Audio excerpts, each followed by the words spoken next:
Last எபிசோட்ல நம்மளுடைய hero வந்து ஒருத்தவன் ஸ்னேக் கிட்ட தள்ளி விட்டு அவன் தப்பிச்சிருப்பான். ஸோ இந்த எபிசோட் என்ன ஆகுதுன்னு பார்த்தீங்கன்னா, சாப்டர் 2 உடைய ஸ்டார்டிங்ல நான் நினைச்சது சரிதான், இதுதான் இதனுடைய வீக் ஸ்பாட்னு சொல்லிட்டு ஹீரோ வந்து கண்டுபிடிக்கிறான்.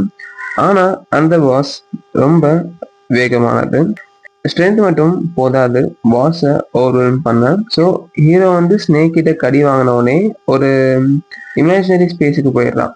அங்க வந்து ஹீரோக்கு வந்து அட்மின் பவர் கிடைக்குது. ஸோ இதை வச்சு அவன் இந்த கேம்ல என்ன வேணா வந்து மாற்றங்களை பண்ணலாம். ஓகேங்களா? இந்த ரவுண்டை கிளியர் பண்ண இன்னொரு ஸ்டேக் எனக்கு தேவை. இந்த பாஸ் ரொம்ப பவர்ஃபுல்லானது, யாருமே இதை உண்மையில சேலஞ்ச் பண்ணியிருக்க மாட்டாங்கன்னு தோணுது. அப்படி யாராவது பண்ணியிருந்தாலும் சொல்ல உயிரோட யாருமே இங்க இருக்க மாட்டாங்க. 3 பேரு அல்லது அதற்கு குறைவானவர்கள் உயிருடன் இருந்தால்தான் இந்த ரவுண்டு முடியும்னு சொல்லிட்டு ஸ்டார்டிங்ல சொன்ன ரூல் ஞாபகம் வருது. அப்படின்னா மற்றவர்களை எலிமினேட் பண்ணணும்னு சொல்லிட்டு யோசிக்கிறாங்க. ரொம்ப சிம்பிள், மற்ற எல்லாரையும் எலிமினேட் பண்ணிடுவோம், அப்போ நம்ம 3 பேர் தான் சர்வைவர் சொல்லிட்டு ஒரு பிளான் போடுறாங்க. உங்கள ஒவ்வொருவரையும் எலிமினேட் பண்ண காத்திருக்கிறேன். அவர்கள் சாகலைன்னா இந்த ரவுண்டு வந்து ஒரு முடிவுக்கு வராது. என்னிடம் ஒரு பிளான் இருக்கு, இந்த கேமை கிளியர் பண்ண இதுதான் ஒரே வழி. அப்ப வீரர்களுக்குள்ளே வந்து பிட்ரை எல்லாம் ஏற்படுது. பாஸ் இது ரொம்ப ரிஸ்கின்னு சொல்லிட்டு சொல்றான். அப்படின்னா நீங்க எல்லாரும் அவனை ஃபாலோ பண்ணிட்டு அவனோட பெட்ஸ் ஆக போறீங்களா? நீங்க எல்லாரும் முட்டாள்கள், நாங்க இத எங்களோட வேலை கிளியர் பண்ணுவோம். அதே மாதிரி உன்னை என் கையால தான் நான் கொல்லுவேன். எனக்கு ஆர்டர் போறதுக்கு தெரிஞ்சிட்டியா? நம்பு, உங்க எல்லாரையும் நான் கொன்னே தீருவேன். ஹீரோ வந்து அவனுக்கு மனசுக்குள்ளே நினைச்சுக்கிறான், யாரையும் கொல்லாம இந்த கேமை கிளியர் பண்ண முடிந்தா அப்படிதான் நம்ம பண்ணி ஆகணும். ஆனா நான் எதுவும் செய்யலைன்னா அவள் நிச்சயமா சாக போறான். நில்லு, அவளை கொல்லாத. எனக்கு இப்போ இதோட ஃபீல் கிடைச்சது. வழியிலிருந்து விலகு, அவன் அட்டாக் பண்ண வரான். Residential data available for copying. அதாவது டேட்டா சோர்ஸ் வந்து லிட்டினட் ஸ்னேக்கு. ஹீரோ வந்து இப்போ அட்மின் சிஸ்டம் ஹீரோ கிட்ட இருக்கிறதால இந்த ஸ்னேக்கோடைய சோர்ஸை வந்து காப்பி பண்ணலாமா அப்படின்ட்டு கேட்குது. அப்போ ரெப்ளிகபிள் கோட் டிடெக்டர்னு சொல்லிட்டு அந்த ஸ்னேக் இது வருது. அதாவது ஹீரோவால் இதே மாதிரி இன்னொரு ஸ்னேக் வந்து ரெப்ளிகேட் செக் பண்ண முடியும், அது உருவாக்க முடியும். என் மைண்டை பயன்படுத்தி டேட்டா காப்பி பண்ண முடியும்.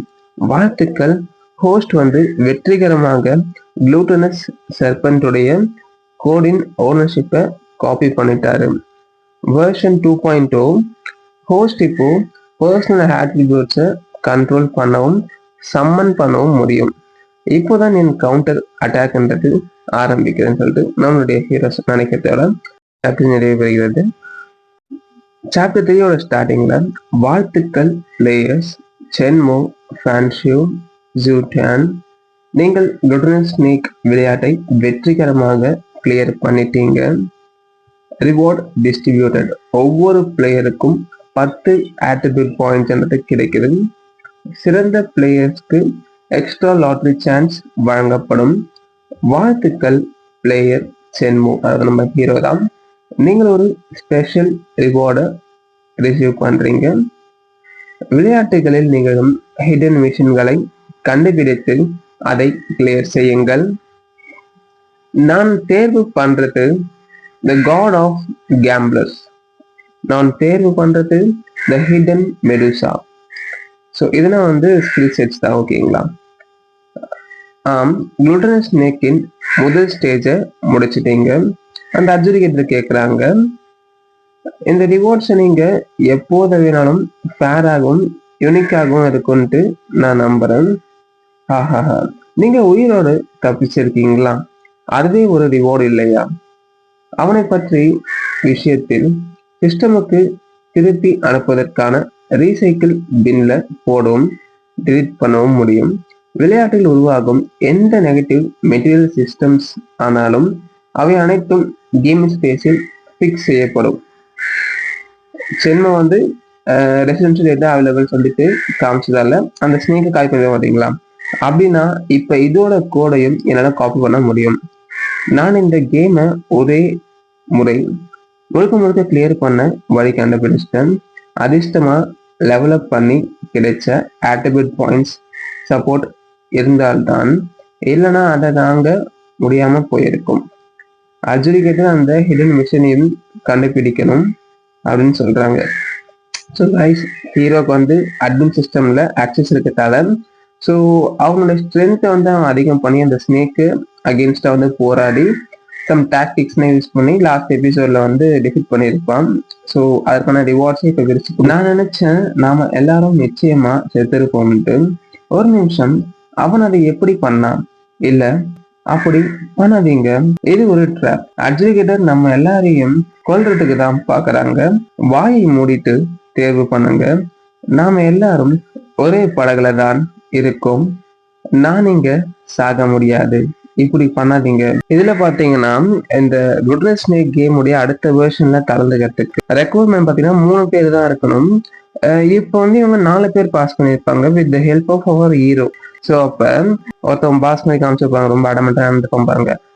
அவனோட கூட்டாளியே வந்து கழுத்துல இறக்கி கொண்டுட்டு இருப்பான். இதனால ரெக்குவயர்மெண்ட் மீட் ஆகி அந்த அட்ஜுடிகேட்டர் சொன்ன இந்த குட்னஸ் ஸ்னேக் உடைய அட்வான்ஸ் வெர்ஷனுக்கு போறாங்க. அங்க பாத்தீங்கன்னா நிறைய சின்ன சின்ன ஸ்னேக்ஸ்னா வருது. தென் பெரிய 2 குட்னஸ் ஸ்னேக் வருது. இப்ப பாத்தீங்கன்னா வந்து அந்த பாஸ்ல நடந்துக்கின அந்த பெரிய ஆள் வந்து அந்த பொண்ணைய வந்து ட்ராப்ல மாட்டி விடுறான். ஸோ 2 பேரும் ஒன்னாவே இறந்துடுறாங்க. ஸோ ஹீரோ வந்து இப்போ வந்து பிளான் பண்ணி எப்படி இதை முடிக்க போறாங்க, இதனுடைய அப்ஜெக்டிவ்ன்றத நினைவில் கொள்ளுங்க. எல்லாரும் ஓடுங்க, அவன் நம்மளை விழிச்சா கேம் ஓவர் தான். அதாவது ஃபுல்லா இங்க ஸ்னேக்ஸ் தான் வருது, ஓகேங்களா? அங்கதான் ஒரே சேஃப் பிளேஸ். அட கடவுளே, எவ்வளவு சக்தி வாய்ந்த கடி இது! வாங்க, எல்லாமே இப்போதான் முடிவு பண்ண முடியும். இப்போவா? உயிரா மரணமா? எல்லாமே இப்போதான் தீர்மானிக்க போகிறது. So guys, simple. இந்த டஞ்சன்ல எல்லாருமே இறந்துருவாங்க பிகாஸ் ஆஃப் தேர் கிரீட், பேராசை காரணமா. பட் ஹீரோ வந்து டெக்னிக்கலா யோசிச்சு அவன் தான் ஹீரோன்றது இன்னொரு காரணம். ஸோ அதனால அவன் மட்டுமே இந்த டஞ்சனை கிளியர் பண்ணிட்டு வித் ஸ்பெஷல் ஆட்ரிபியூட்ஸோட இந்த டஞ்சனை விட்டு வெளில வருவான். அவ்வளோதான் நண்பர்களே. ஸோ எஸ்டே நிறைய பேர் வந்து கமெண்ட் பண்ணியிருந்தீங்க, பார்க்கறதுக்கு வந்து ரொம்ப மகிழ்ச்சியாக இருந்தது. So keep on supporting us. உங்களுக்காக புது புது மரணவாசியாக வந்து விரைந்து கொண்டு வர முயற்சிக்கிறேன். ஸோ ஃபர்ஸ்ட் நான் வந்து ஒரு வீடியோ போட்டு கன்சிஸ்டண்டாக ஸ்டேபிளாக பார்க்குறேன். ஸோ இது எனக்கு கம்ஃபர்ட் ஆயிடுச்சுன்னா நான் வந்து டைமுக்கு அக்கார்டிங் வந்து அடிஷ்னல் வீடியோஸை போகிறத பற்றி யோசிக்கிறேன். Once again, thank you all my dear beloved friends. Thanks again.